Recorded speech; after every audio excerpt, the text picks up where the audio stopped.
అన్నదాత సుఖీ భవ వ్యవసాయంలోనే సాయం అనే అర్థం ఉంది. దేశానికే అన్నం పెట్టే వ్యవసాయ రంగంలో మహిళల పాత్ర ఎనలేనిది. పంట మొదలు నుంచి తుది వరకు ప్రతి పనిలో ఆమెకు ఆమె సాటి. సాగులో ఆమె ప్రాధాన్యతను గుర్తించి హైదరాబాద్ రాజేంద్ర నగర్లోని ప్రొఫెసర్ జయశంకర్ వ్యవసాయ విశ్వవిద్యాలయంలో మెగా రైతు మేళాను ఘనంగా నిర్వహించారు. 2 రోజుల పాటు జరిగిన ఈ మేళాలో వేల సంఖ్యలో మహిళలు, రైతులు పాల్గొని నూతన వ్యవసాయ విధానం, అధునాతన సాంకేతికత సేద్యంపై అవగాహన పెంచుకున్నారు. వ్యవసాయంలో మహిళల పాత్ర పెరిగిపోతోంది.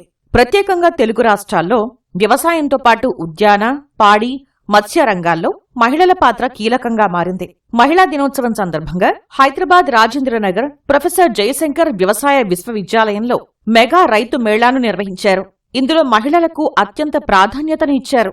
2 రోజుల పాటు జరిగిన ఈ కార్యక్రమాన్ని మంత్రులు దుద్దిళ్ల శ్రీధర్బాబు, తుమ్మల నాగేశ్వరరావు, సీతక్కలు కలిసి ప్రారంభించారు. రాష్ట్ర వ్యాప్తంగా 10,000కు పైగా మహిళలు ప్రదర్శనను సందర్శించారు. వివిధ స్టాళ్లను పరిశీలించి నూతన వ్యవసాయ విధానంపై అవగాహన పెంచుకున్నారు. ఊరి పంటలు వేస్తాం సార్, మొక్కజొన్న వేస్తాం, శనగ చేను వేస్తాం, పెసర్లు వేస్తాం, అన్నీ వేస్తాం సార్. మనం ఏవే పంటలు, క్రాప్స్ ఏ టైంలో వేయాలి అనే దాని గురించి మంచిగా చెప్తున్నారు. సైంటిస్టులు అంటే ఏ టైంలో ఎరువు వాడుకోవాలి, సాయిల్ టెస్ట్ ఎలా చేయించుకోవాలి, భూసారం ఎట్లా తగ్గించుకోవాలి, భూసారం పోకుండా ఏమి వాడాలనేది చెప్తున్నారు. అన్నిటికీ మహిళ ముందుంటేనే అంత అవుతుంది సార్.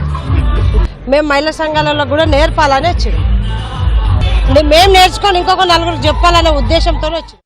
నూతన వ్యవసాయ విధానాల్లో సాంకేతికత భారీగా పెరుగుతోంది.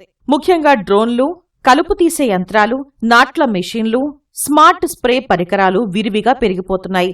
డ్రోన్ల నిర్వహణపై రైతులకు శిక్షణ ఇచ్చేందుకు ప్రత్యేక స్టాళ్లను ఏర్పాటు చేశారు. ప్రదర్శనలో స్మార్ట్ స్ప్రే యంత్రం, రోబోలు ప్రత్యేక ఆకర్షణగా నిలిచాయి. యంత్రాలను ఎలా వినియోగించాలో రైతులకు స్టాల్ నిర్వాహకులు స్పష్టంగా వివరించారు. ఇక్కడ ఏంటంటే డ్రోన్ పైలట్ ట్రైనింగ్ శిక్షణ మేము ఇస్తాము. 6 రోజుల నుంచి 8 రోజుల వరకు మహిళలు అంటే ఫీమేల్స్, మేల్స్ అందరూ జాయిన్ అవుతున్నారు. ఈ ట్రైనింగ్లో భాగంగా 6 రోజుల నుంచి 8 రోజుల వరకు ట్రైనింగ్ ఇచ్చి మనము సివిల్ ఏవియేషన్ నుంచి లైసెన్స్ తీసుకోవాలి. లైసెన్స్ వచ్చిన తర్వాత ఉద్యోగ అవకాశాలు, డ్రోన్లు కొని సెల్ఫ్ ఎంప్లాయ్మెంట్ కూడా స్టార్ట్ చేసుకోవచ్చు. Electric self propelled boom sprayer. So ఇది వచ్చేసి మనకి 600 లీటర్ల ట్యాంక్ కెపాసిటీతో వస్తుంది. ఇది మిషన్ అంతా తయారు చేయడం చర్లపల్లిలో తయారు చేయడం. ఇది కంప్లీట్గా ఎలక్ట్రిక్ వెహికల్. సో ఒకసారి మీరు ఛార్జింగ్ పెడితే దీంతో 30 నుంచి 35 ఎకరాలు స్ప్రేయింగ్ చేయొచ్చు. ఒకసారి ఛార్జింగ్ పెట్టడానికి ఇది 5 నుంచి 6 గంటల్లో మీకు కంప్లీట్ ఫుల్ ఛార్జింగ్ అనేది అయ్యిద్ది అనమాట. వ్యవసాయంలో మహిళల ప్రాధాన్యత ఎంతో ఉందని ప్రణాళికా సంఘం ఉపాధ్యక్షుడు చిన్నారెడ్డి అన్నారు. పంట మార్పిడిలో భాగంగా వరి, పత్తికి ప్రత్యామ్నాయంగా పంటలను పండించాలని వ్యవసాయ శాఖ కార్యదర్శి సురేంద్ర మోహన్ సూచించారు. కొత్త పద్ధతులు మేళవించి చిరుధాన్యాలు, పండ్ల తోటలు, పప్పులు, పామాయిల్ సాగు చేయాలని రైతులకు పిలుపునిచ్చారు. గ్రామీణ ప్రాంతం నుంచి వచ్చిన వ్యక్తిగా నేను చెప్తా ఉన్నా, గ్రామీణ ప్రాంతంలో వ్యవసాయంలో మహిళా రైతుల పాత్రనే చాలా ఎక్కువగా ఉంది. వాళ్ళు నాటు వేయడం వాళ్ళే, కలుపు తీయడం వాళ్ళే, కొయ్యడం వాళ్ళే, నూర్పడం వాళ్ళే, అమ్మడం వాళ్ళే, ప్రతి దాంట్లో కూడా మహిళా రైతుల యొక్క పాత్ర చాలా ఎక్కువ ఉంది. వాళ్ళని ఇంకా కొద్దిగా ట్రైన్ చేస్తే మాత్రం మనం ఈ వ్యవసాయాన్ని ఇంకా బాగా ముందుకు తీసుకుని పోవడానికి అవకాశం ఉంటుంది. మన తెలంగాణ రైతులకు ఏవైతే ఇన్పుట్స్ కావాలనో, వాళ్ళకి నాలెడ్జ్ ఏమేమి అవసరం ఉందో వాటికి సంబంధించిన అన్నీ కూడా ఇక్కడ ఏర్పాటు చేయడం జరిగింది. దీని గురించి మంచి రెస్పాన్స్ వస్తూ ఉంది. ప్రజాపాలన, తర్వాత ప్రగతి ప్రణాళిక అనే కార్యక్రమం కింద మొట్టమొదటిగా ఇది ఏర్పాటు చేసుకున్నాం.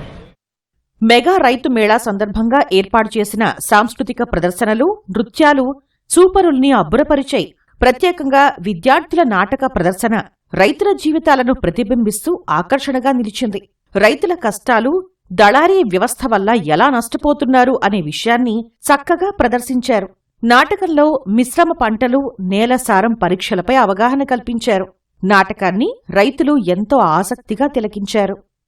మిక్స్డ్ క్రాపింగ్ అని చెప్తున్నారమ్మా.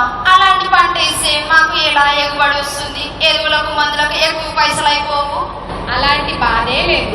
ఆవు పేడ, జీవామృతం, వెర్మి కంపోస్ట్ ఇలాంటి పద్ధతుల్లో కూడా మనం వ్యవసాయం చేసుకోవచ్చు. సరే గాని ఈరోజు మహిళా దినోత్సవం కదా, ఆ సందర్భంగా స్వయం సహాయక సంఘం అనేది ప్రారంభిస్తాను.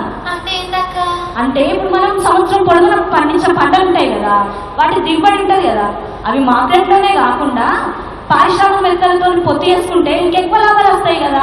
నిజం. కడుపు సల్లా ఉండే ఎంత మంచి విషయం చెప్పిన అక్క లక్ష్మి 3 లక్షలు పడ్డాయి నాకు నువ్వు చెప్పిన